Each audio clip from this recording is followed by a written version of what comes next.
Buenas tardes, empezamos una nueva semana, la segunda del tiempo del Adviento, y vamos a hacerlo rezando. Leemos hoy un pasaje que está en el capítulo 5 del Evangelio según San Lucas. Un día, mientras Jesús enseñaba, había entre los presentes algunos fariseos y doctores de la ley, llegados de todas las regiones de Galilea, de Judea y de Jerusalén. La fuerza del Señor le daba poder para sanar.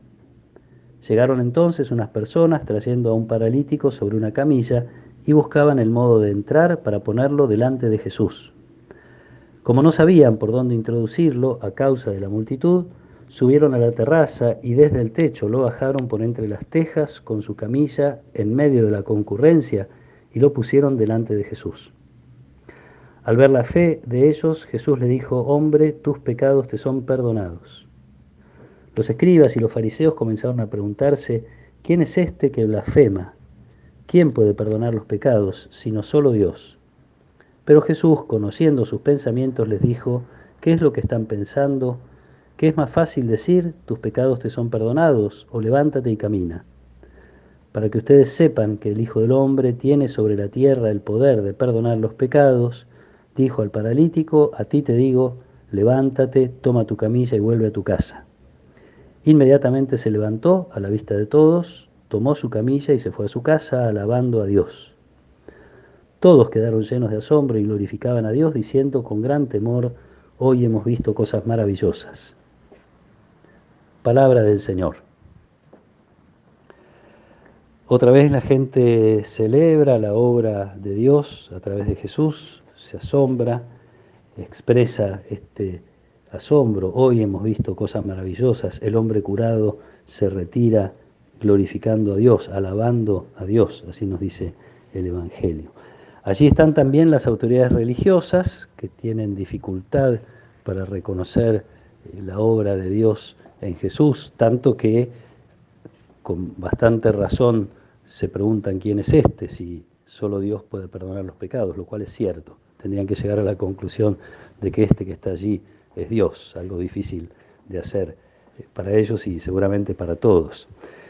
Pero también es triste que no celebran la salud. Hay una persona que estaba enferma y que fue sanada. Y que fue sanada para ellos significa también el perdón, porque consideraban que los enfermos estaban en esa situación debido a sus propios pecados. Entonces, si puede levantarse y tomar su camilla e irse, quiere decir que efectivamente fue sanado y fueron perdonados sus pecados. Así se manifiesta Jesús como Dios, en primer lugar porque trae el perdón, veladamente también porque conoce los pensamientos. Esto es algo que, como sabemos, solo Dios puede penetrar los pensamientos de los hombres, y en la palabra de Dios esto está expresamente dicho muchas veces. Jesús conoce los pensamientos y perdona. Y sin duda esta es la tarea por excelencia de Jesús. Vino a eso, viene en la Navidad a reconciliar a los hombres con Dios y seguidamente, o de la mano de esto, a los hombres entre sí. Lo escuchamos hacer al Bautista anunciando la llegada de Jesús como un llamado a la conversión para el perdón. Lo que se busca es precisamente esto. Tan central es esto que para eso Jesús da la vida, y tan central es que en una de las primeras apariciones de Jesús a sus discípulos sopla sobre ellos el Espíritu Santo y les dice: los pecados serán perdonados a los que ustedes se los perdonen. Acá en primer lugar tenemos que pensar en el sacramento de la reconciliación, que ha perdido crédito en una sociedad donde no hay mucha conciencia a veces de lo que es el pecado, en una sociedad en la que no se reconoce la gravedad a veces de lo que significa apartarse de Dios, y también en una sociedad en la que hemos crecido muchos escuchando hablar de este sacramento como el sacramento de la confesión. Quiere decir que se ha puesto el acento en una parte de la celebración que es el reconocimiento y el decir a un mediador los propios pecados, y se ha puesto el acento en la parte, yo diría, la menos importante. La más importante es la recreación que Dios quiere y puede hacer y hace cada vez que nos reconciliamos con Él. Los primeros cristianos llamaban a la reconciliación el segundo bautismo, tratando de subrayar la importancia de la intervención de Dios. Es como si nos creara de nuevo cada vez que nos confesamos, cada vez que nos reconciliamos con Dios. Sin dejar de subrayar esta importancia de un sacramento que, como digo, fue perdiendo fama y fue perdiendo importancia muchas veces en el corazón de quienes tratamos de vivir la fe, también es verdad que no es solamente este camino el que Dios elige para reconciliar. Todos, sacerdotes o no, fuimos llamados a ser instrumentos de reconciliación y de paz. También fuimos de algún modo enviados como los 12 para generar reconciliación.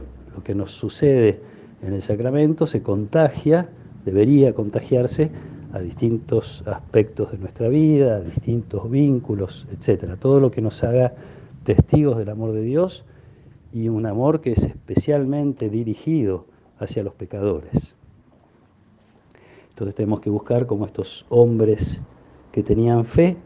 Del hombre curado no se dice si tenía fe o no, pero sí quienes lo llevaron. Jesús reconoce la fe de ellos, que creativamente buscaron una manera de acercar a este hombre y ponerlo ni más ni menos que delante de Jesús. Qué linda imagen, ¿eh? La misión de la Iglesia, la misión de cada uno de nosotros es traer a los pecadores sin sentirnos mejores que nadie, traer a los pecadores y ponerlos delante de Jesús para que Él sane sus pecados, para que Él sane su vida, así como fuimos, o como reconocemos que fuimos sanados. Esta es la experiencia del perdón de Dios, es la que nos impulsa a buscar la manera de que otros también puedan celebrarla. Vamos a pedirle a Jesús que nos regale esta gracia de celebrar con alegría cada vez que podamos este sacramento que nos reconcilia, que nos sana, que nos recrea, que nos vuelve a poner en camino, que nos vuelve a poner de pie, como este hombre lisiado que podía finalmente cargar con su camilla y sus cosas y su historia y su vida, pero de pie y caminando, que podamos también nosotros tener esta experiencia y ser testigos de ese amor de Dios que está ofreciéndose todo el tiempo, insisto, especialmente a los que están más lejos. Que el Señor los acompañe en esta tarde, que Él nos proteja y nos bendiga, en el nombre del Padre, y del Hijo, y del Espíritu Santo. Amén.